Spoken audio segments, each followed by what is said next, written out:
केंद्रीय नागरिक उड्डयन मंत्री ज्योतिरादित्य सिंधिया ने बजट को बताया आत्मनिर्भर भारत को बढ़ावा देने वाला बजट।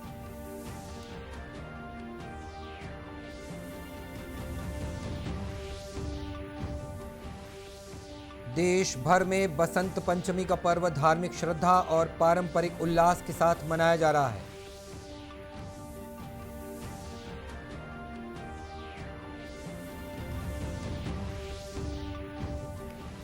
पूरे देश में अब तक 168 करोड़ से अधिक कोविड रोधी टीके लगाए जा चुके हैं। छत्तीसगढ़ में कल 2113 कोरोना मरीज पाए गए।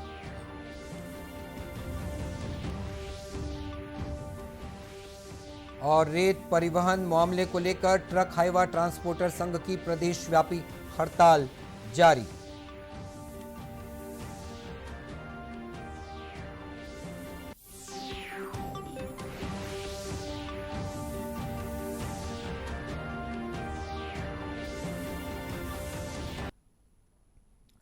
नमस्कार, आप देख रहे हैं दूरदर्शन समाचार। मैं हूं मनीष अहलुवालिया और अब समाचार विस्तार से। केंद्रीय नागरिक उड्डयन मंत्री ज्योतिरादित्य सिंधिया ने आज रायपुर में आयोजित एक पत्रकार वार्ता में कहा कि किसानों को आधुनिक तकनीक के साथ जोड़कर खेती को उन्नत बनाने के उद्देश्य से प्रधानमंत्री नरेंद्र मोदी ने किसान ड्रोन योजना की शुरुआत की है और इसका लाभ खेती के क्षेत्र में निश्चित रूप से मिलेगा। विकल्प है कि किसान को आधुनिकता के साथ भी हमें जोड़ना होगा और इसलिए किसान ड्रोन की नई पॉलिसी की शुरुआत हमने की है। ड्रोन का इस्तेमाल हर किसान करे, किफायती हो, चाहे फर्टिलाइजर छिड़कने की बात हो, चाहे खेती के उत्पादन की समीक्षा करने की बात हो, ये सारे सुविधा किसान को मिल पाए, इसलिए किसान ड्रोन की पॉलिसी की भी शुरुआत हम लोग ने की। जैसे जैसे तकनीक के आधार पर हम लोग बढ़ रहे हैं, वैसे वैसे ही प्रकृति का भी ख्याल हमें रखना है और इसलिए प्रधानमंत्री की सोच और विचारधारा प्राकृतिक खेती और ऑर्गेनिक फार्मिंग के प्रति भी है। विश्व में एक बहुत बड़ा डिमांड बढ़ रहा है ऑर्गेनिक प्रोडक्ट्स के लिए और उसमें भारत की क्षमता हमारे अन्नदाताओं के आधार पर हमें उजागर करना होगा और इसलिए एक कॉरिडोर बना दिया है प्राकृतिक खेती के लिए। उत्तर प्रदेश की नदियों के दोनों तरफ जैसे औद्योगिक कॉरिडोर बना है, वैसे अब किसानों के लिए कॉरिडोर बना है। प्रधानमंत्री आवास योजना का जिक्र करते हुए श्री सिंधिया ने कहा कि देश में इस योजना के तहत 1 करोड़ 10 लाख आवासों का निर्माण किया जा रहा है, जिससे कम आय वर्ग के लोगों को पक्के आवास की सुविधा मिलने लगी है। प्रधानमंत्री जी की जिसके 3 भाग हैं। पहला भाग कि होम लोन पर हर गरीब को सब्सिडी दी जाती है 2,70,000 रुपए की, ताकि वो अपना घर गृहस्थी अपने आप बना पाए।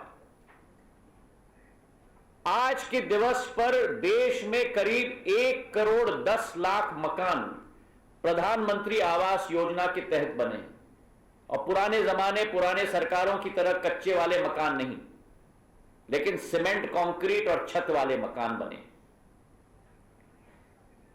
80 लाख पक्के घर इस साल के बजट में रेखांकित किए गए। 1 साल में अकेले 80 लाख पक्के घर बनेंगे और 48,000 करोड़ रुपए इस एक योजना के लिए बजट में आवंटित किया गया है, ताकि हर देश के वासी के सिर के ऊपर सदैव छत बना रहे। हमारी महिलाओं के लिए केंद्रीय मंत्री ने अपने छत्तीसगढ़ प्रवास के दौरान कहा कि राज्य में इस समय अधोसंरचना विकास के लिए अनेक योजनाएं लागू की जा रही हैं।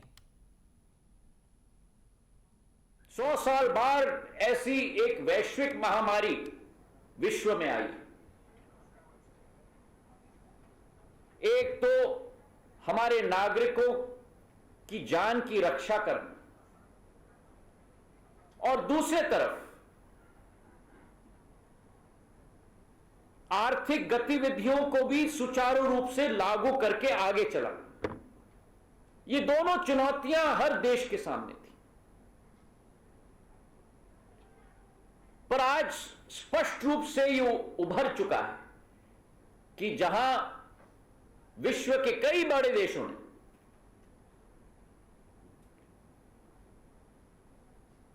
एक मुद्रा की प्रिंटिंग की कल्पना के साथ शुरुआत की, वहीं भारत में प्रधानमंत्री जी के नेतृत्व में जो एक नया इकोनॉमिक मॉडल तैनात की गई, जहां एक तरफ पूंजी निवेश और कैपिटल एक्सपेंडिचर पर ध्यान दिया गया और दूसरी तरफ हमारे देश के किसानों के लिए, नौजवानों के लिए, महिलाओं के लिए राशि आरक्षित की गई। उस दोनों सबसे महत्वपूर्ण नींवों पर जो आधारित आर्थिक नीति थी, आज वो विश्व व्यापक मिसाल बन चुकी है। और इसलिए जब हम आज बात करते हैं कि ये अतिशयोक्ति नहीं है कि प्रधानमंत्री जी ने जब से कमान संभाला है।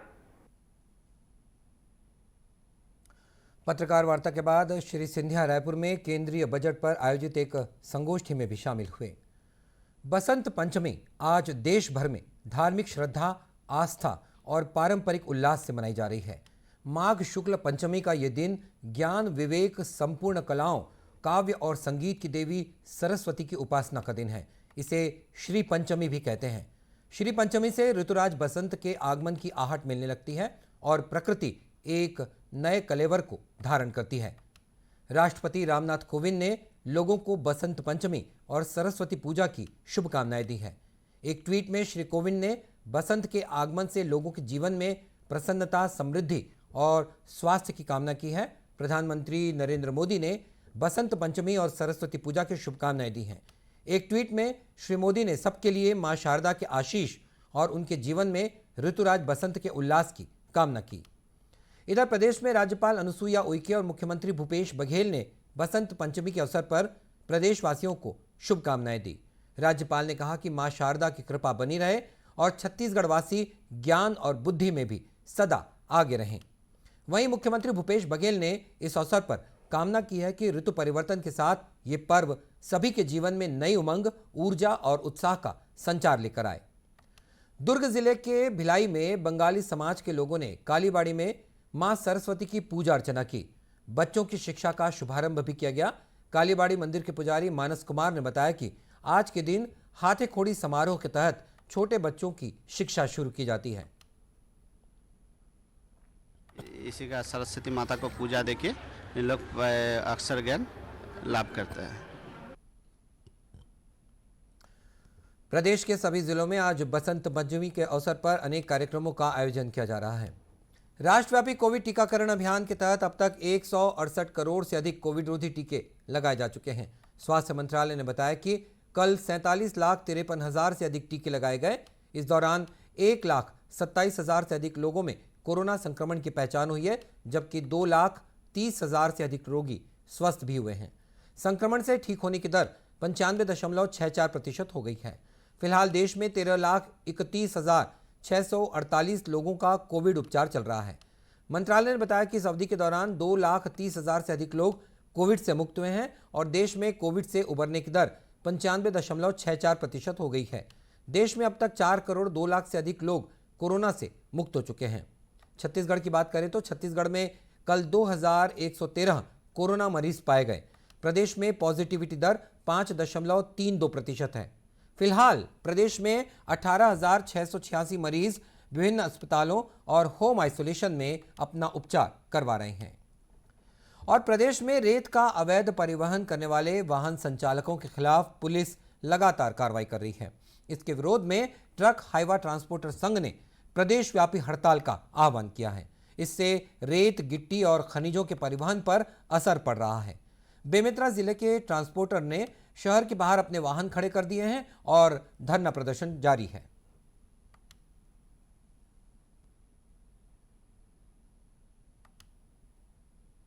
हमारे यहाँ जो भी है पिछले जो कुछ बीतीगत में जो कार्रवाइयाँ हुई है हाईवा मालिक के ऊपर में, उसके एवज में हम लोग रैली निकाले हैं और अनिश्चितकालीन हड़ताल में बैठे हैं। हम प्रशासन से ये मांग करते हैं कि जो हमारे साथ में जो अवैध वसूली की जा रही है, पहली बात आरटीओ की वसूली, फिर ट्रैफिक की वसूली, फिर माइनिंग की वसूली। हम हाईवा मालिक इसलिए अपनी गाड़ी नहीं चलाते हैं कि हम पैसा इनको बांटें। भाई हमको रेत खदान से जब ओवरलोड मिलता है तो ओवरलोड हम लाते हैं। खदान के ऊपर कार्रवाई क्यों नहीं होती, गाड़ी मालिक के ऊपर क्यों कार्रवाई होती है? गाड़ियां ला रहे हैं, रेती भर रहे हैं, घाट के ऊपर कार्रवाई हो नहीं रही है, परिवहन के ऊपर लगातार कार्रवाई की जा रही है। हमारी मांग ये है कि घाट वालों को भी बोला जाए कि अंडर लोड भर के दिया जाए। वहाँ पे घाट वाले हमको भर के देते हैं, जबरदस्ती भरे जाते हैं, 5-5 हज़ार रुपये लोडिंग ले रहे हैं। 600 रुपये रॉयल्टी का मूल्य इधर सरकार ने तय किया, उसका 1500 रुपये लिया जा रहा है। लोडिंग का अलग से 5000 रुपये लिया जा रहा है। हाईवा मालिक बहुत परेशान है, जगह जगह हमारी गाड़ियों को रोक के अवैध वसूली की जा रही है। इधर राजनांदगांव जिले में अवैध रेत उत्खनन करने वालों के खिलाफ जिला प्रशासन की कार्रवाई के विरोध में ट्रक हाईवा परिवहन संघ पिछले 4 दिनों से हड़ताल पर है। संघ के अध्यक्ष कुबेर वैष्णव ने बताया कि मुख्यमंत्री के नाम जिला कलेक्टर को ज्ञापन भी सौंपा गया है।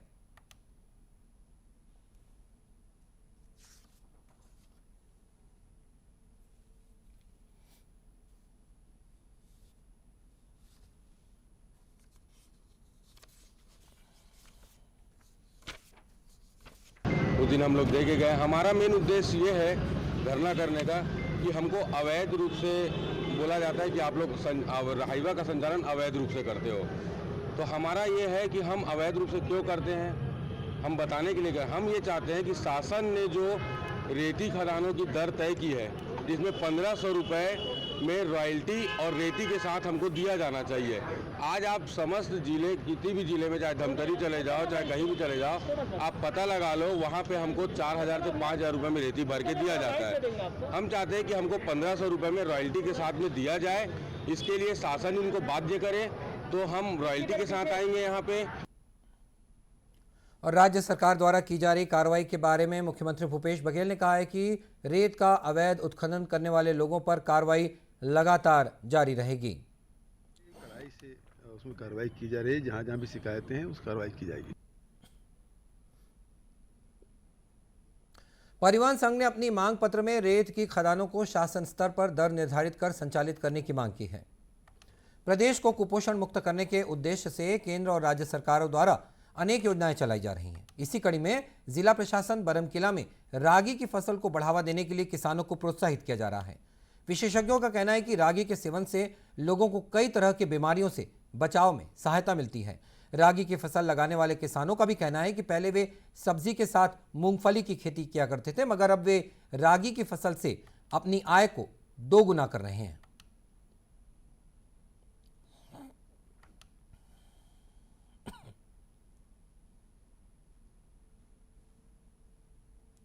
इस समय मैं 20 एकड़ में रागी की फसल की बुआई कर लिया हूँ।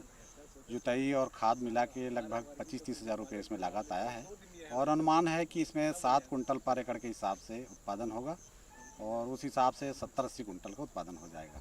इसको इसलिए लगा रहे हैं कि अभी कुपोषण दूर करना सरकार की योजना है और इसमें शुगर के लिए बहुत काम आ रहा है। करीब करीब कैल्शियम इसमें चावल से समझ लीजिए 34% ज़्यादा कैल्शियम मिल रहा है और सूक्ष्म पोषक तत्व तो बहुत मात्रा में, पर्याप्त प्रचुर मात्रा में इसमें उपलब्ध है।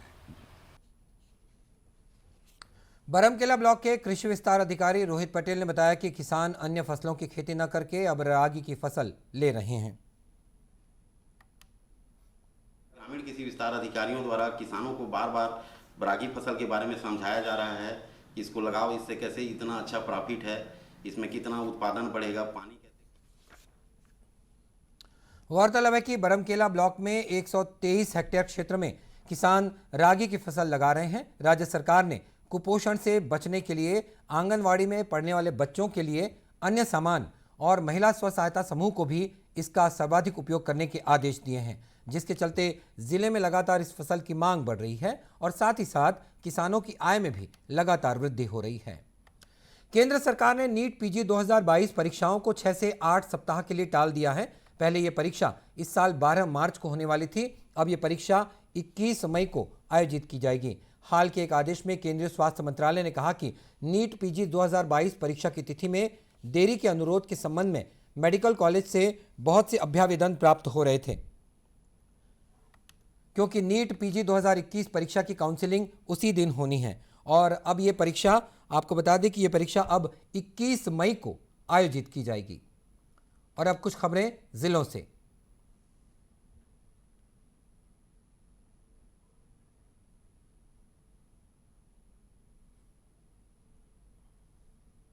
राज्य के माओवाद प्रभावित नारायणपुर जिले में भारत तिब्बत सीमा पुलिस बल द्वारा सिविक एक्शन प्रोग्राम चलाया जा रहा है। इसी कड़ी में बल की 53वीं वाहिनी ने कुरुशनार ग्राम में जरूरतमंद ग्रामीणों को दैनिक उपयोग में आने वाली सामग्री का वितरण किया। साथ ही चिकित्सा शिविर और पशु चिकित्सा शिविर का भी आयोजन किया गया। इस कार्यक्रम में जिवला पदर, ब्रेहेबेड़ा, कंदाड़ी, अलवर, कुरुशनार, कोडोली, रानीबेड़ा, ढूठाखार, झारावाही, इरपानार, हतलानार आदि गांव के ग्रामीण शामिल हुए। उन्हें solar light, LED solar lamp और स्कूल के बच्चों को स्टेशनरी की सामग्री और खेल कूद की सामग्री का भी वितरण किया गया। बसंत पंचमी के अवसर पर बच्चों का विद्या आरंभ करने की परंपरा है। इस मौके पर आज राजनांदगांव जिले में बच्चों को विद्या आरंभ कराने कार्यक्रमों का आयोजन किया गया। गायत्री शक्तिपीठ की सेविका जयंती साहू ने बच्चों को मां सरस्वती पूजन के महत्व के बारे में बताया। उधर कोरबा जिले में भी बसंत पंचमी के मौके पर मां सरस्वती की पूजा अर्चना की गई। प्रदेश भर में बसंत पंचमी के अवसर पर अनेक कार्यक्रमों का आयोजन किया गया। रायपुर के साइंस कॉलेज मैदान में राज्य सरकार के सभी विभागों की प्रदर्शनी लगाई गई है। ये प्रदर्शनी 6 फरवरी तक चलेगी। इस दौरान लोक कलाकारों द्वारा शाम को सांस्कृतिक कार्यक्रमों की प्रस्तुति दी जाएगी। पहले ये प्रदर्शनी आज खत्म होने वाली थी, मगर लोगों की मांग और भीड़ को देखते हुए इस आयोजन को कल तक के लिए बढ़ाया गया है। और इसी के साथ ये समाचार बुलेटिन समाप्त हुआ। नमस्कार।